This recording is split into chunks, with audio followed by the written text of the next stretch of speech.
Hello and welcome to my channel. In this channel, we explain various nursing concepts in a simple form for a better and easy understanding. These videos could be used by both LPN and RN students as well as nurses who are trying to refresh their basic concepts. My name is Nasmosh. In this video, we're going to start talking about cardiac pharmacology, and we're going to talk about ACE inhibitors, beta blockers, and calcium channel blockers in this video. So let's start with ACE inhibitors. What are ACE inhibitors? ACE inhibitors are this medication that end with pril. Examples include lisinopril. Okay, they are actually our first choice of cardiac therapy or cardiac medication when somebody is having a cardiac issue. Their uses include for hypertension, heart failure, myocardial infarction, as well as diabetic neuropathy. What is its mode of action? The mode of action for ACE inhibitors is it blocks the conversion of angiotensin 1 to angiotensin 2, which causes vasodilation. So remember our RAS system. If you want to review the RAS system, it's actually in our fluid and electrolyte series. So what does ACE do? ACE aids in the conversion of angiotensinogen 1 into angiotensin 2. So, but if we have this inhibitor, which is the ACE inhibitor medication, that conversion will not occur. And when the RAS system completes, what happens? There is vasoconstriction. It increases blood pressure and as well as increases the retention of salt and water, right? Increasing the volume. So some side effects that you need to know about ACE inhibitors, these are the major, you need to remember this.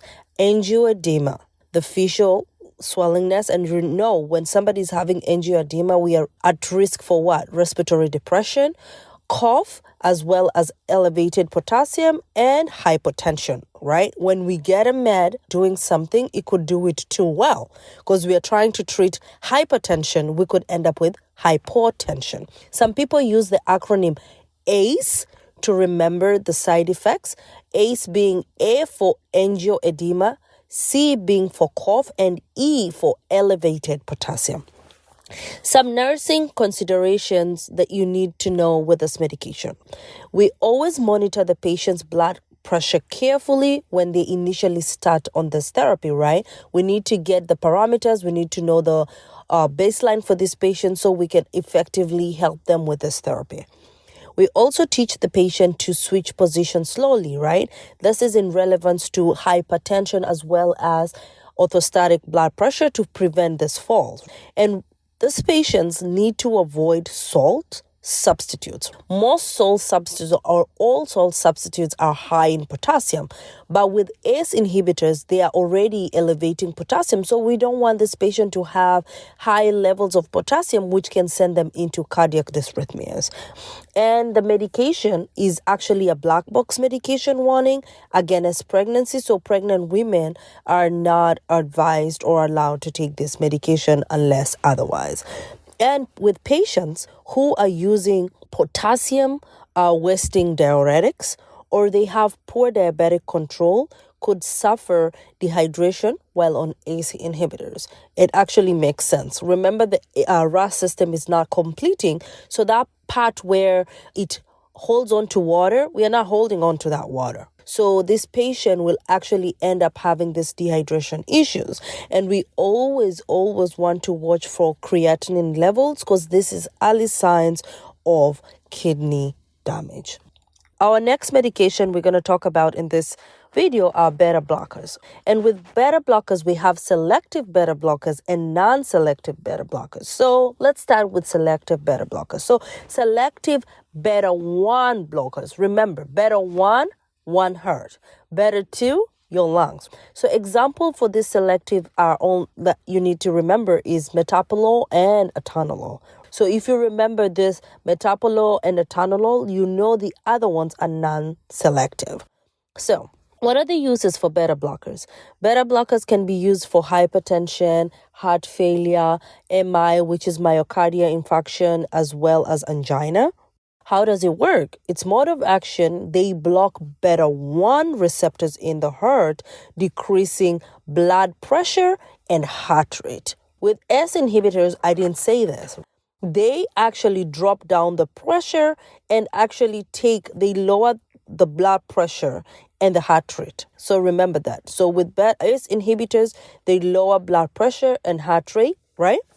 So let's talk about side effects for beta blockers, beta 1 blockers. Side effects include bradycardia, hypertension, erectile dysfunction, decreased cardiac output. Because remember, it's reducing or decreasing the pressure and the heart rate. It also has a black warning for this medication, and if this medication is actually discontinued abruptly, it could cause angina as well as an MI. What are the teachings or education we need to give our patients? Change position slowly due to the risk of the blood pressure dropping, as well as orthostatic blood pressure. We will always monitor the patient's heart rate and blood pressure during therapy. We also remember that beta 1 blockers can mask the signs of hyperglycemia in diabetic patients. So these patients are your patients who are diabetic. You need to actually watch them. Make sure you're diligently doing their blood sugars, because this can mask the classic signs of hyperglycemia, okay?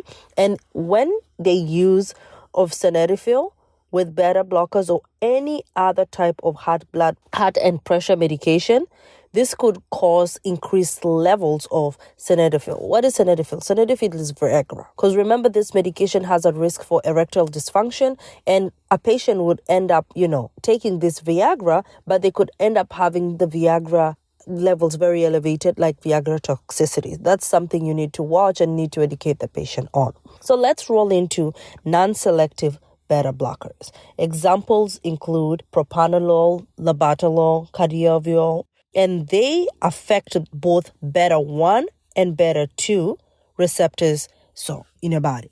Beta 1 is in the heart, remember that. Beta 2 is in your lungs, okay? So this medication, the non-selective beta blockers, they affect both beta 1 and beta 2. So we need to be careful with who? Our patient who have respiratory issues, right? So what is it used for? It's used for hypertension, angina, MI, as well as arrhythmias. How does it work? Its mode of action is it blocks beta 1 receptors in the heart as well as beta 2 receptors in the lungs. They decrease the blood pressure as well as heart rate. Side effects for this include bronchial spasm causing bronchial constriction. So that's why I was saying this medication you need to watch with patients who have respiratory issues. Our asthma patients, our COPD patients, when they are on this medication, they could end up with respiratory depression. Fatigue is another side effect, hypertension, bradycardia, as well as hypotension. So you always remember, you need to watch this medication. Make sure your patient is not asthmatic before you administer it, or the doctor might order it and the patient tells you they're asthmatic. You need to bring it to the doctor's knowledge, because it's not used with our patients who have asthma.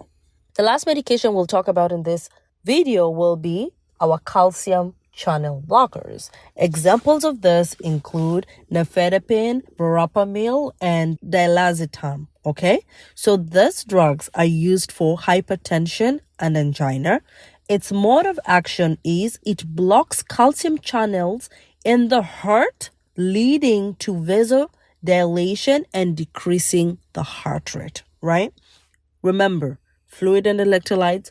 What does a calcium do to our body? It causes that excitability. So this calcium channel blockers, it blocks those channels, and that excitability is not there. Some side effects for this include bradycardia, hypertension, dysrhythmias, excitability, constipation, headaches, as well as peripheral edema. What you need to teach patients who are taking this, they should not take this medication with grape juice. They need to monitor their blood pressure and heart rate carefully. And with nifedipine is actually used to treat preterm labor. That is a medication that you need to remember that it's used to treat preterm labor. It actually stops contractions. It blocks the contraction or stops contraction. And with verapamil, we really need to know that it is hepatotoxic. Those are the things you need to remember with this medication. That's it for this video. Thank you for watching. Please like, share, and subscribe to my channel. See you on the next one. Bye.